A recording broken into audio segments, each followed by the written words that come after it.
আমি সমকালের কাছ থেকে জনগণের ভাষা শুনতে চাই, জনগণের হৃদস্পন্দন শুনতে চাই। সবাই আমাকে জানে যে আমি অভিনেতা। আমার কর্মজীবন শুরু হয় কিন্তু সাংবাদিকতা দিয়ে।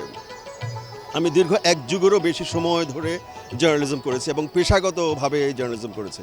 তো এই পেশার প্রতি আমার আলাদা একটা টান, অনুভব, ভালোবাসা বরাবরই আছে। আমি রেগুলার খবর দেখি, পত্রিকা পড়ি এবং অনলাইনে না দেখলে নিজেকে কেমন যেন পুরনো মনে হয়। আমার কাছে একটা জিনিস মনে হয়, আজকে সমকাল তো এখন 21 বছর, টকবকে যুবক। তো এই যুবককে একটা কথা বলার আমার খুব ইচ্ছে, কারণ এই যুবককে আমি ফলো করি, আমি দেখি মানুষ যা ভাবে, মানুষের চিন্তায়, মগজে, মননে, ভাবনায় যা কিছু আছে আমাদের নিউজ মিডিয়া সেটা অনুসরণ করে না বহুদিন থেকে। আমি এই টকবকে যুবক সমকালের কাছে আশা করব মানুষের কথা যেন বলে। মানুষ কিন্তু, জনগণ কিন্তু বুঝিয়ে দেয়।